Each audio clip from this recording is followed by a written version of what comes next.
आपके सामने अति तीन गंभीर संवाद प्रस्तुत करूं। सबसे पहले हम आ जाते हैं आज पुरी के रथ यात्रा के दौरान एक घटना की बात। आज रथ यात्रा निकली।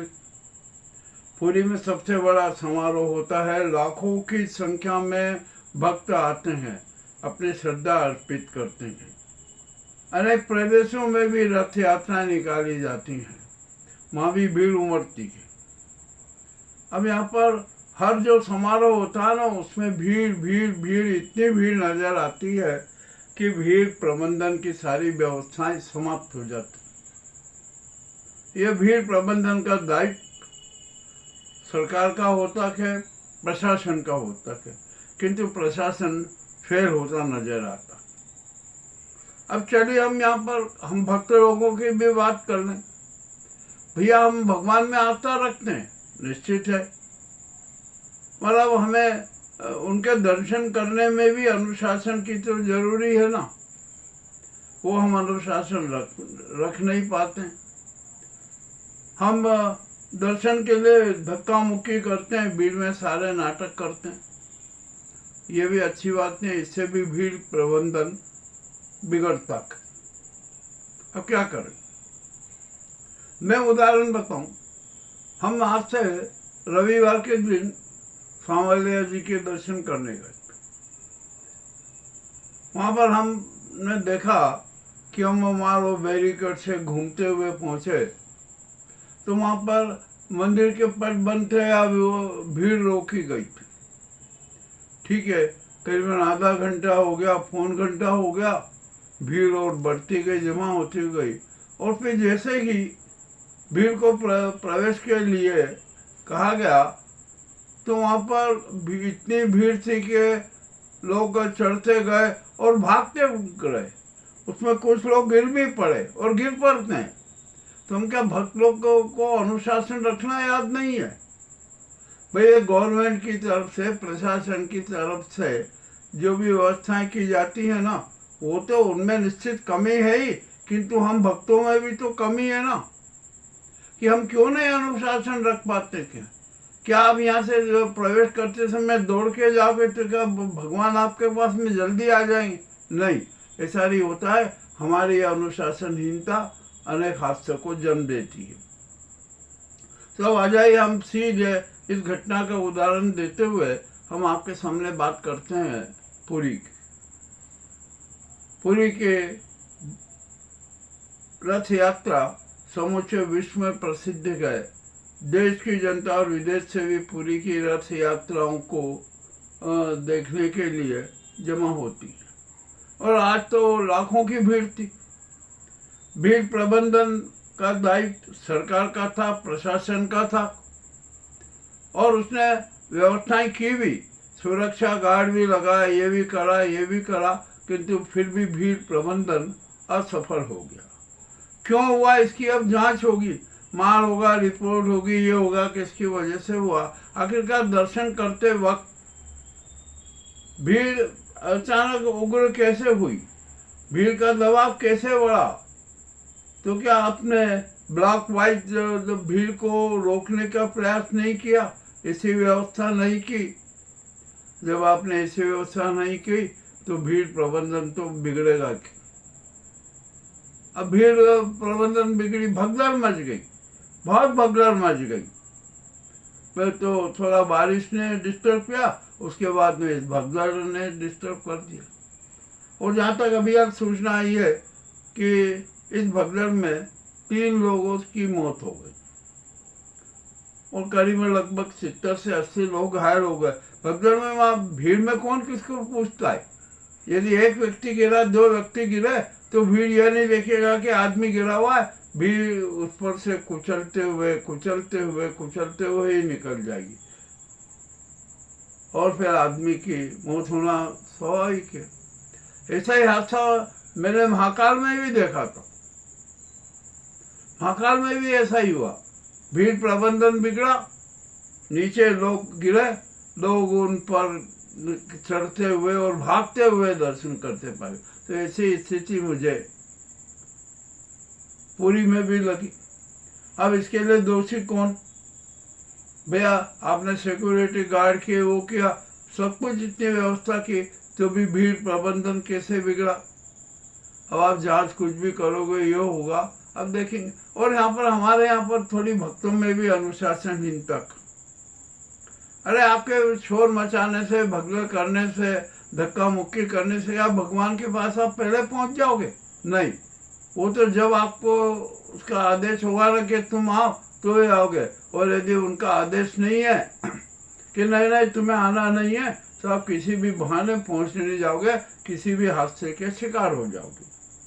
तो ये पुरी की जो घटना हुई है ना, इससे हमें सबक सीखना पड़ेगा। और मुझे तो ये कहना है कि हमें ना कहीं पर भी भीड़ न बने, अनुशासित भक्त के रूप में दर्शन करें, यह हमारे लिए बहुत जरूरी है। और यदि हमने ऐसा किया ना तो कई हादसे नहीं होंगे, परंतु ऐसा होगा नहीं, हम जानते हैं नहीं होगा, क्योंकि हम में वो सहनशीलता नहीं है, वो धैर्य नहीं है, वो धार्मिक अनुशासन नहीं है। हम जो मानवीय मूल्यों का प्रेम नहीं समझ रहे हैं, ईश्वर प्रेम का क्या होता है वो नहीं समझ पा रहे, सिर्फ अंधी दौड़ में विश्वास करते हैं और हादसों का शिकार होते हैं। ये प्रथम हादसा। अब मैं दूसरे हादसे की बात करूं। इसरो हमारा कितना बढ़िया प्रतिष्ठान है, उसमें अच्छे अच्छे वैज्ञानिक हैं। देखिए चंद्रयान के हमने सफलता प्राप्त की, उसके भी अच्छे वैज्ञानिक हैं, और भी अनेक प्रकार के जो मिसाइल्स के उसके अच्छे अच्छे वैज्ञानिक हैं, सब कुछ है। तो ऐसा क्या कारण हो गया कि जो वरिष्ठ वैज्ञानिक हैं वो इसरो छोड़ रहे, इसरो से त्याग पत्र दे रहे? कहीं ना कहीं कुछ बात तो है जिसके कारण जा रहे। अब उसके इसरो के अध्यक्ष नारायणन है, अब वे भी बड़े चिंता में कि यदि इसी तरह से इसरो से वैज्ञानिक छोड़ के चले जाएंगे तो क्या होगा। मामला और भी बड़ा विचित्र और गंभीर होता गया। अब सरकार ऐसा एक नियम बना रही है कि इसरो में जो वैज्ञानिकों के जो वीआरएस लेते हैं, नौकरी छोड़ने की बात करते हैं ना, उसको बड़ी गंभीरता से लिया जाएगा और बड़े गंभीरता पूर्वक निर्णय किए जाएंगे। ऐसा नहीं कि आपने वीआरएस का आवेदन दिया 10 दिन में ठीक है छोड़ दीजिए, नहीं, अब ऐसा नहीं होगा। यहाँ तो बड़ी संकट की स्थिति पैदा हो रही है।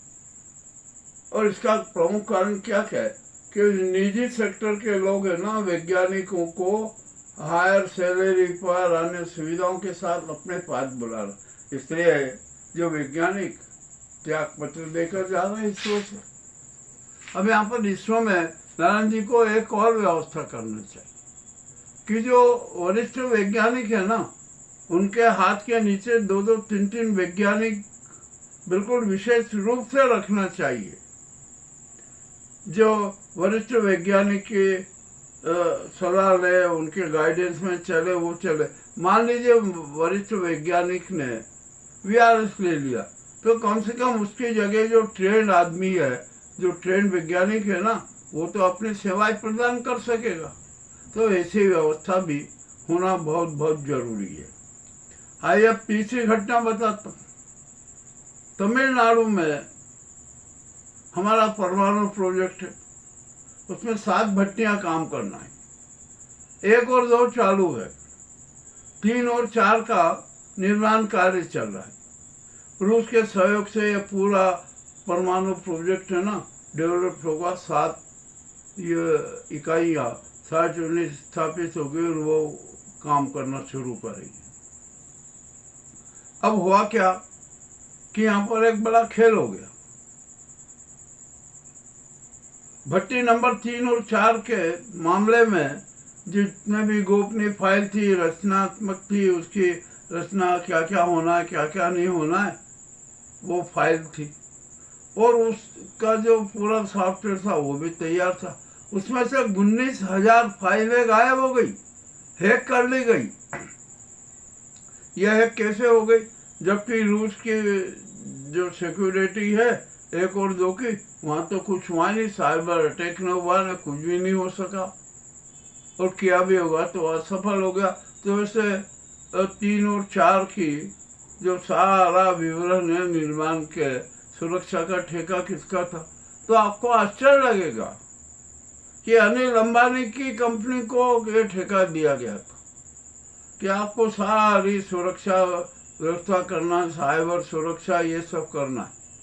और ये ठेका देते समय ये जांच नहीं की गई कि इनके पास में पर्याप्त साधन है कि नहीं, पर्याप्त लोग है कि नहीं, क्या इन्होंने कभी ऐसा काम किया है क्या?